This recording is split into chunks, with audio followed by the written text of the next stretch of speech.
101 Awakening, We the People. Please listen to the attached video from another creator explaining the Constitution, We the People. What does it really represent and who does it represent? When you hear his explanation, it will make sense to you, like it did to me. Are we really we the people? Now, if you're in a different part of the world other than the US or Canada, please look up your Constitution and see how you can resonate with the message from this creator. Are you, as a living person, really represented in your Constitution inside your country? Because for me, without even reading the Constitution of Canada, I broke it down into this simple drawing, and I hope you can resonate with it. Go ahead and snapshot this page and then review it for yourself. The Queen created the federal government, who are now the enforcer and the controller, who are calling themselves the leader. Of course, the Queen will have its subject, who are the Parliament people, who became the officer and administrators of the law of the land. The Queen has their subjects, and they also have their slaves. The people, we the people, are the slaves. We are considered the criminals. We are considered the worker bees. We are considered the followers of their laws. The people who doesn't even belong to our blood type. The people who are trying to eradicate these types of blood types. The very same people that put control and fear into our souls. They are the illegal immigrants. They are the illegal immigrants of our land, trying to impose laws on human beings. Because if they are humans, they will be kind to their own kind of people. Instead, they are operating in a human body with no consciousness, always trying to eradicate the people with heart and mind. They are the slave drivers, the crown. So why are we letting illegal immigrants run our land? Why are we letting Homo sapiens rule us? Sometimes you have to put it in a different perspective so you can also understand it. So is your country's constitution really working for you as we the people? Or is it only working for selected few of the people? It seems that we the people under the constitutional law only applies to the people who wants to control the world, who wants to control the people and its economy. The Constitution is not to enrich people. It's to control and save the few people chosen by God. The people chosen by God are the leaders and the founders of knowledge. The knowledge that they are all suppressing from all of us. Because the more we know the truth, the more they will be afraid of us. We the people are the true constitutional lawmakers of the world. We have individual rights and not subjected to a crown of a queen or a king, because all of us have our own castle and we wear our own crown, a crown that belongs to each and one of us on ourself.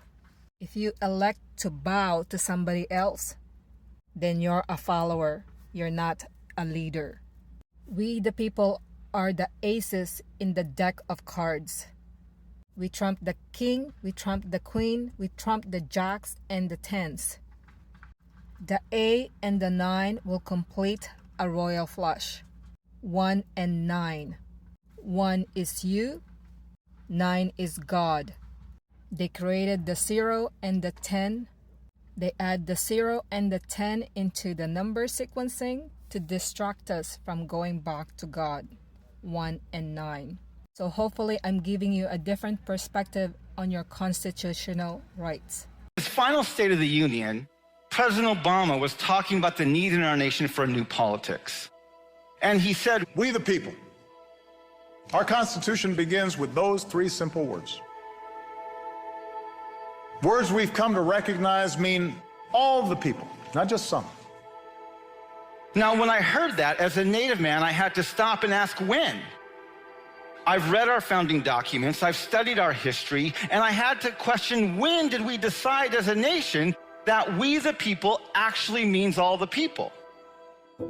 Literally 30 lines below the statement, all men are created equal, the Declaration of Independence refers to natives as merciless Indian savages, making it very clear the only reason our founding fathers used this inclusive term, all men, because they had a very narrow definition of who was actually human. Now, a few years later, our founding fathers wrote another document. They started this one with the words, "We the people of the United States." This, of course, is the preamble to the Constitution.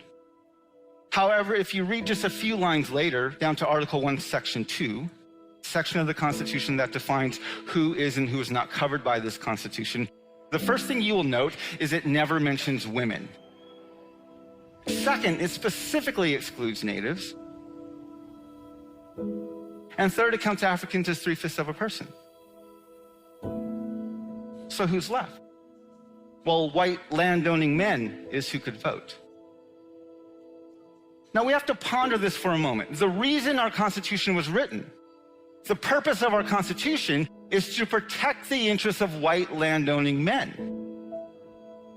So today we act shocked that women earn 70 cents to the dollar. This shouldn't shock us. Our Constitution is working. We act surprised that our prisons are filled with people of color. This shouldn't surprise us. Our Constitution is working. We act outraged that in 2010, the Supreme Court sided with Citizens United and rules that corporations now have the same rights to political free speech as individuals. This is what opens the door for super PACs, unlimited contributions to candidates. This shouldn't surprise us. The Constitution's doing exactly what it was designed to do. It's protecting the interests of white landowning men. So this makes our Constitution a systemically white supremacist and sexist document that assumes the white landowning male has the authority to decide who is and who is not human. See, we would rather believe that the United States of America is racist and sexist and white supremacist in spite of our foundation. But the truth is we are white supremacist, racist, and sexist as a nation because of our foundations, and we don't know what to do with that.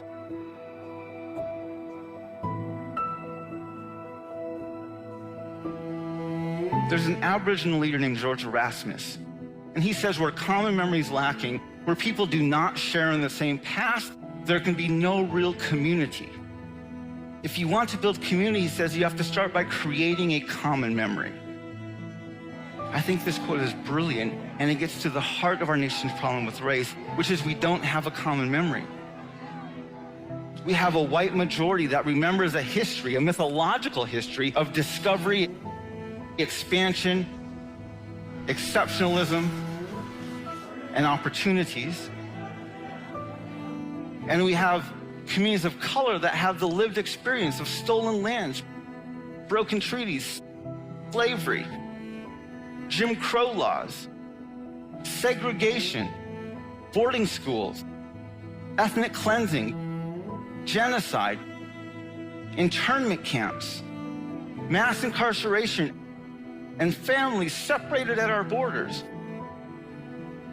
We have no common memory, and I think we all can agree that community on a national level is absolutely in the pits.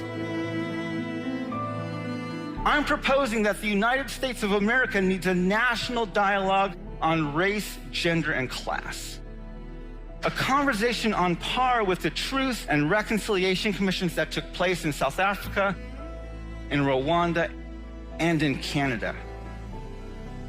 If we can acknowledge the vile racism, sexism, colonialism, and white supremacy that our founding fathers embedded deep into our foundations, we might just be able to leave a different legacy for our children's grandchildren's grandchildren's grandchildren. A legacy that for the first time, we the people might actually mean all the people.